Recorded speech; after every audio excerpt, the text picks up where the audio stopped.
Good evening students, good evening sir. God bless you all और welcome to my YouTube channel Baloni sir commerce classes में आपका स्वागत है। मैं पढ़ा रहा हूं आपको accountancy class 11th accounting equation और टीएस ग्रेवाल के सारे क्वेश्चन मेरे यूट्यूब पे अपलोड है। और आज मैं आपको एक अच्छा क्वेश्चन करा रहा हूं, बेहतरीन क्वेश्चन है डीके गोयल का क्वेश्चन नंबर 9th और 9th का बी पार्ट है। और ये क्वेश्चन बहुत ही अच्छा क्वेश्चन है। बहुत सारे स्टूडेंट्स की इस क्वेश्चन को लेकर बड़े डाउट्स भी आते थे, तो जो डीके गोयल इस टाइम डीके गोयल की किताब से भी करते हैं तो उनके लिए भी बहुत अच्छा क्वेश्चन है। और जो डीके गोयल यूज नहीं करते हैं पर टीएस ग्रेवाल या अदर राइटर की भी बुक यूज करते हैं तो उनके लिए भी ये बहुत अच्छा क्वेश्चन है। तो आप ये ना देखें कि आप डीके गोयल नहीं पढ़ रहे हैं, टीएस ग्रेवाल पढ़ रहे हैं, लेकिन आप ये क्वेश्चन को देखें तो क्वेश्चन की जो एंट्रीज हैं वो बहुत अच्छी है, कई बार एग्जाम में पूछी जाती हैं। तो स्टार्ट करते हैं। Raghu started business with cash 1,50,000। तो रघु ने बिजनेस स्टार्ट किया। मैंने आपको एक चीज बताई थी कि जब बिजनेस स्टार्ट करते हैं तो जो भी हम पैसा लगाते हैं वो क्या बन जाती है, हमारी कैपिटल। तो यहां देखो क्वेश्चन में Raghu started business with cash 1,50,000। तो पहली एंट्री है हमारी क्वेश्चन नंबर 9 बी डी के गोयल। ठीक है, Raghu started business with cash rupees 1,50,000। Raghu ने बिजनेस स्टार्ट किया 1,50,000 से। तो जो 1,50,000 लगाया वो क्या आ गया हमारे पास बिजनेस में, कैश कितना आ गया, 1,50,000। और ये हमारी क्या बन जाएगी, कैपिटल। कैपिटल कितनी हो गई हमारी, 1,50,000। यहां तक समझ में आ गया होगा। चलिए दूसरी entry, bought goods for cash 80,000 and credit 40,000। Bought goods, bought कहते हैं परचेज करना, bought goods for cash rupees 80,000 and on credit and on credit rupees 40,000। अगर आप देखो यहां से नुपुर जरा ध्यान से देखो, सामान खरीद रहे हैं कैश में कितना, आपके पास कितने पैसे थे, 1,50,000। 1,50,000 में से कैश में कितना खरीदा आपने, तो 80,000 कैश कम हो जाएगा, नहीं हो जाएगा। ठीक है, और यहां पे एक चीज और आ जाएगी, स्टॉक। गुड्स को नहीं कहेंगे, गुड्स की जगह हम यूज करते हैं स्टॉक। एक बिजनेसमैन जो सामान खरीदता है वो उसका स्टॉक होता है। ठीक है, तो स्टॉक कितने का आया, यहां अगर बात करें स्टॉक दो तरीके से आया। एक तो 80,000 का कैश में आया, कैश कितना आया मेरे पास 80, और क्रेडिट कितना आया, जो स्टॉक है वो कितने का आ गया, तो ये क्या हो गया, 40,000 का उधार हो गया। कितना हो गया हमारे पास, 1,20। समझ में आया, 40,000 का उधार है और 80,000 का हमारे पास कितना है, कैश। तो कितना हो गया यहाँ पे, स्टॉक प्लस का 1,20। समझ में आ गया यहाँ तक, क्लियर है। अब ये जो उधार खरीदा है, उधार खरीदा तो हमें पैसा देना है, तो ये क्या बन जाएगी हमारी, लायबिलिटी। तो यहाँ पे, और जब हम उधार खरीदते हैं उसे कहते हैं क्रेडिटर्स। जब भी सामान उधार खरीदा जाता है उसे कहते हैं क्रेडिटर्स, और क्रेडिटर्स हमारी लायबिलिटी बन जाएगी कितने की, 40,000। तो हमें ये देना है, लेकिन कैपिटल में कोई चेंजेस नहीं होंगे। अब मैं आपको वैसे समझाता हूं।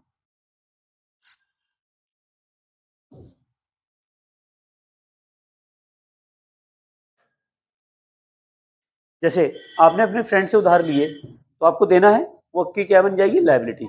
मैंने किसी से उधार सामान खरीदा तो जब मैं उसको पे करूंगा तो क्या बन जाएगी, लायबिलिटी। समझ में आ गया। न्यू इक्वेशन क्या बनेगी,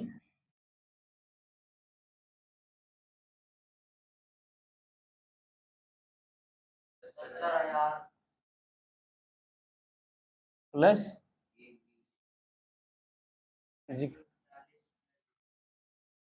प्लस 1,50,000। तीसरे नंबर की एंट्री देखो, ये इंपॉर्टेंट है। ये थर्ड वाली एंट्री का ध्यान दें, बहुत ही आसान है और बहुत ही अच्छी एंट्री है। ये कह रहा है goods costing 75,000, goods costing 75,000 sold a profit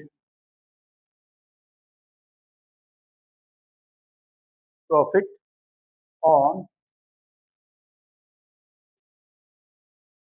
33 by 1 by 3 percentage. ठीक है, half payment received in cash, half payment received in cash है। अच्छी एंट्री। जब भी क्वेश्चन में आपको ये दिया हो, ठीक है, इसका मतलब होता है 1/3। 33 से कोई कैलकुलेशन मत करना, इसका मतलब ये होता है। ठीक, समझ में आया? नहीं आया तो देखो, 33 इंटू 3 करोगे तो क्या आ जाएगा, 100/3। 100/3 को 1/3 ही बोलते हैं। ठीक है, तो क्वेश्चन में ये तो पता चल गया कि 33 को हम क्या करते हैं, 1/3 करते हैं। क्या करते हैं इसको, 1/3। अब देखो ये बड़ा आसान है। इसने कहा कि जो कॉस्टिंग है उसका प्रॉफिट 33 परसेंटेज है प्रॉफिट। तो कॉस्ट कितनी है हमारी, 75। जो प्रॉफिट है मैंने आपको क्या बताया, 1/3। 1/3 कितना हुआ, 25,000। 75,000 का अगर 1/3 निकालो 25 ही आएगा, या 33/13 निकालोगे तब भी 25 ही आएगा। तो इतना घुमाने की कैलकुलेशन जरूरत नहीं है, सीधी सीधी कैलकुलेशन करो। कितना हो गया ये, 1,00,000। 1,00,000 का हाफ क्या हुआ, कैश तो 50,000 मिल गया, और जो नहीं मिला वो क्या होंगे, डेप्टर्स। कितने के हो गए, मान लो यहां तक समझ में आ गया, वन शॉट।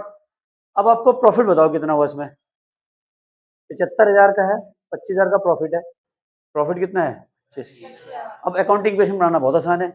जब भी प्रॉफिट होता है तो कैपिटल बढ़ती है या घटती है, बढ़ती है। तो यहाँ पे कितना प्लस करोगे, 25,000 का प्रॉफिट प्लस कर दो। ठीक है, कॉस्ट कितनी कम हुई, स्टॉक कितने का बिक गया, और कैश कितना आ गया, और बाकी क्या हो गए, डेप्टर्स कितने के। मान लो यहां तक समझ में आ गया, कोई डाउट्स। जिनको हम उधार सामान बेचते हैं, sold goods on credit is called to debtors. Sold goods on credit, जिनको हम उधार सामान बेचते हैं उन्हें कहते हैं हम डेप्टर्स। क्रेडिटर्स या आउटस्टैंडिंग एक्सपेंसेस। क्रेडिटर्स वो होते हैं जिनसे हम उधार सामान खरीदते हैं। ठीक है, तो YouTube पे मेरे सारे पार्ट्स अपलोड हैं, अगर कोई डाउट्स आता है तो वो भी देख सकते हैं आप।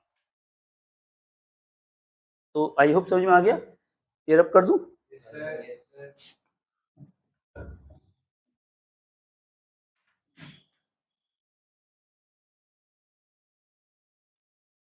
चलिए, तो न्यू इक्वेशन क्या बन जाएगी हमारी,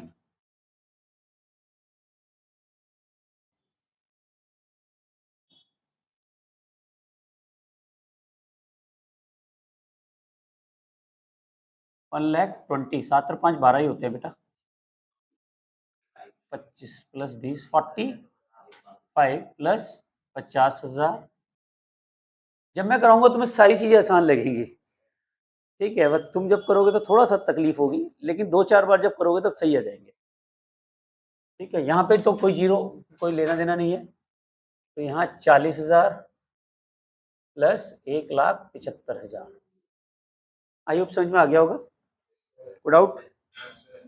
चलिए अब 4th नंबर की एंट्री देखें। 4th नंबर की एंट्री है goods costing 10,000 sold 12 for 12,000 on credit. Goods sold, goods costing 10,000, sorry, good costing rupees 10,000, ठीक है, sold for rupees 12,000 on credit. 10,000 का सामान 12,000 में बेचा, वो भी उधार। 10,000 का सामान 12,000 में बेचा, प्रॉफिट कितना हुआ? 2,000। जब भी प्रॉफिट होगा तो सबसे पहले कैपिटल को ऐड कर दो, ठीक है, क्योंकि सामान हमने उधार बेचा है तो कैश में कोई चेंजेस नहीं आएंगे, पर उसकी कीमत कितनी थी? 10,000, तो 10,000 हमारा कम हो जाएगा, लेकिन डेप्टर्स कितने के बढ़ जाएंगे? 12,000, क्योंकि उधार बेचा गया है। उधार बेचेंगे तो हमारा क्या बन जाएगा? डेप्टर्स, और यहां बन जाएगी न्यू इक्वेशन। बिल्कुल सही। लायबिलिटी में क्यों चेंज आएगा? क्योंकि लायबिलिटी थोड़े ना है, तो यहाँ पे 0 हो जाएगा, ठीक है। 1,20,000 plus 35,000 plus 60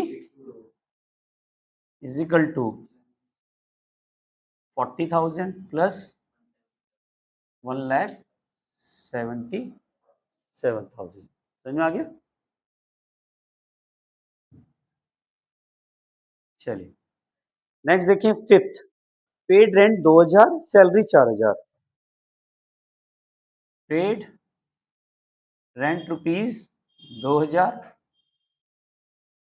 salary rupees 4,000। Total खर्चा कितना हुआ हमारा? 2,000 का रेंट दिया, 4,000 की सैलरी, कितना हुआ खर्चा? कैश कितने से कम हो जाएगा? स्टॉक से तो कोई लेने देना नहीं है, डेप्टर से कोई लेने देना नहीं है, लायबिलिटी कोई है नहीं, लेकिन जब खर्चा करते हो तो कैपिटल भी कम हो जाती है। कितने से? 6,000। जब खर्चा करोगे तो कैपिटल क्या हो जाएगी? कम हो जाएगी। समझ में आ गया? एक्सपेंसिव वाले केस में क्या हो जाती है? कैपिटल क्या हो जाती है? कम हो जाती है।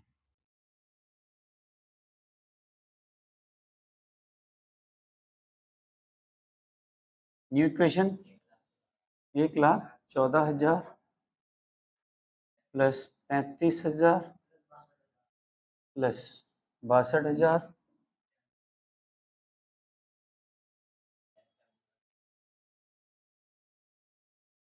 समझ में आ गया नूपुर?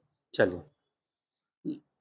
लास्ट है, ये कह रहा है गुड्स कॉस्टिंग 20,000, सोल्ड 18,500 रुपए for cash. 6 goods sold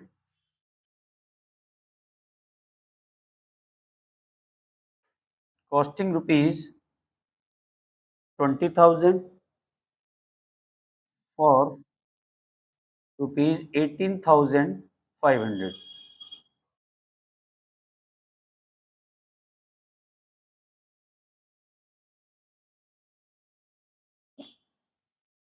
for cash. 20,000 का सामान 18,500 में बेचा, फायदा है नुकसान? कितने का? जब प्रॉफिट हो रहा था तो कैपिटल बढ़ रही थी, लॉस हो रहा तो कैपिटल कम हो जाएगी। कितने से? 1,500 से। ये लॉस हो रहा है, मैं क्लियर है? और कैश कितना है हमारे पास? 18,500। स्टॉक कितने का कम हुआ? 20। डेप्टर से कोई लेन देना नहीं। हाँ, तो मैंने कब किया? कैश दिखा तो दिया।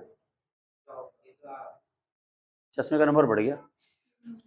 मिस्टर भास्कर, समझ में आ रहा है बेटा?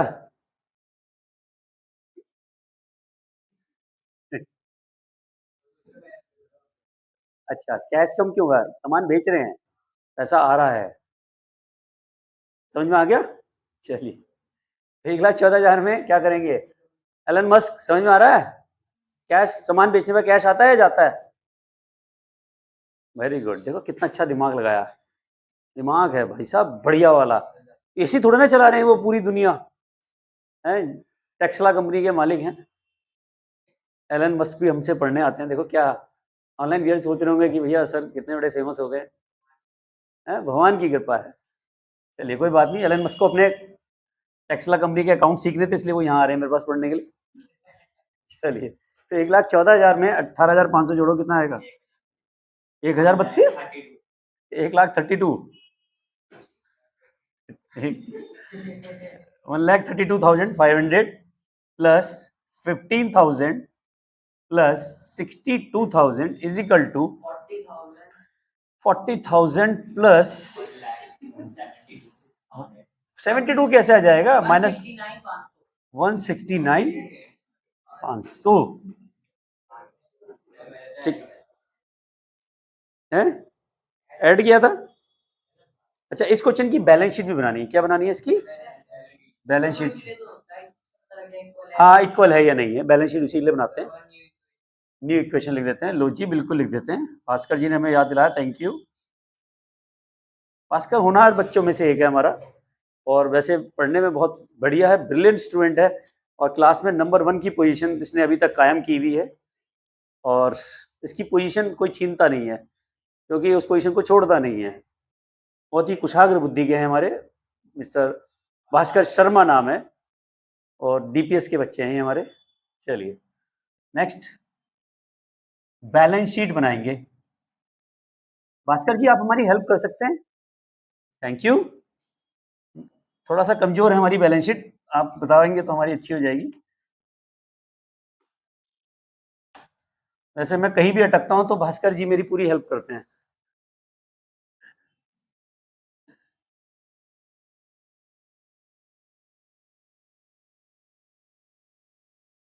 तो ये लायबिलिटीज वाले साइड को सबसे पहले बनाएंगे। उधर देखो, लायबिलिटी साइड में सबसे पहले क्या है? क्रेडिटर्स। क्या लिखा है हमने? क्रेडिटर्स की अमाउंट बताएंगे भास्कर जी क्या है हमारी? नीचे वाली आइटम लेनी है, ठीक है, ठीक है। उसके बाद बगल में क्या दे रखा है? कैपिटल। कैपिटल कितनी है? अच्छा, अब इन दोनों को जोड़ो तो 2,09,500 आ रहा होगा, ठीक है। अब एसेट्स में देखो, सबसे ऊपर क्या है? सबसे ऊपर क्या है हमारा? कैश। कितना है हमारा? 1,32,500। उसके बाद कैश के बाद क्या है? स्टॉक। कितने का है? चलिए अगला, डेप्टर्स। कितना है? 62,000, ठीक है। टोटल करो, यही आ रहा है 2,09,500, 2,09,500। ये समझ में आ गया होगा? Any problem? कोई चीज नहीं समझ में आई? एलन मस्क जी, कहीं प्रॉब्लम्स आ रही है? मुझे तो पता, आप तो वैसे खरबों रुपए का बिजनेस करते हैं, तो आपके लिए कुछ भी नहीं है ना। चलिए, तो ऑनलाइन वीआर सिस्टम, अगर कोई दिक्कत है तो आप प्लीज कमेंट सेक्शन में जरूर लिखें, और वीडियो अच्छी लगी तो यार लाइक भी कीजिए, दोस्तों के साथ शेयर कीजिए, और बने रहे मेरे चैनल के साथ। रात को 9 बजे मेरी एक वीडियो शॉर्ट आती है। थैंक यू वेरी मच, मिलते हैं नेक्स्ट वीडियो में। Love you all, Vande Mataram, जय भारत।